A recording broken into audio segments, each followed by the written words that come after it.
Hello guys, welcome back to my channel. আমি আবার চলে এসেছি একটা নতুন ব্লগ নিয়ে। এটা হলো আমার জন্মদিনের ব্লগ।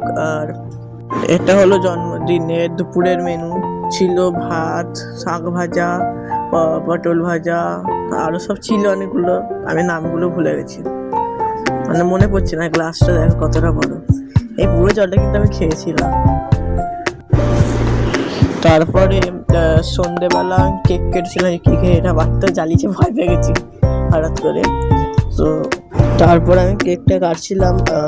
তখন কেকটা খুব শক্ত হয়ে গেছিলো, মানে খুব শক্তও নয়, কারণ ফ্রিজের মধ্যে ছিল ওটা, সেই জন্য। তারপরে আমার কেকটা মানে সবাইকে খাইয়েছি। তারপর আমার মুখের অবস্থা তোমার একটু পরেই দেখতে পাবে। কেকটা যেহেতু শক্ত হয়ে গেছিলো, সেই জন্য এটা যেটা উপরে রাখা ছিল ওটা ধরে কাটতে হচ্ছিল। আর ছুরিটা ভেঙেই যাচ্ছিল ছিল বলে, তাই না হলে সব ভেঙে যেত। আর পিছনেটা মানে খুলে দিয়েছি, রিবন টাইপের দেওয়া ছিল এটা। আর একটু পরে আমার মুখের অবস্থা দেখতে পাবে। দেখো আমার মুখের অবস্থা, কেক মাখিয়ে কি করেছে।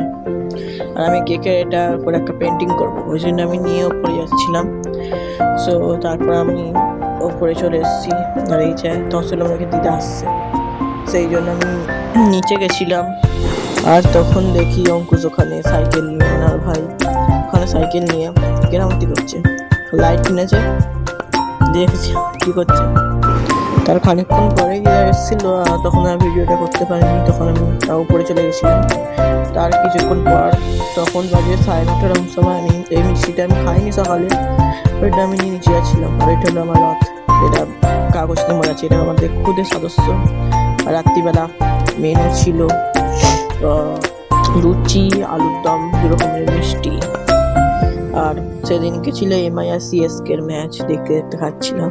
তারপর আর ব্লগটা করা হয়নি, সেই জন্য পরের দিন তখন বাজে 2:25, তখন আমি আবার শুরু করি ব্লগটা। আর তারপরে আবার সন্ধ্যেবেলা ব্লগটা আসছে।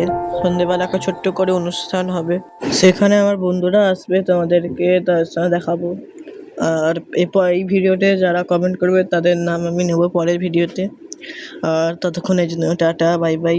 সন্ধ্যেবেলার ব্লগটার জন্য অপেক্ষা করো।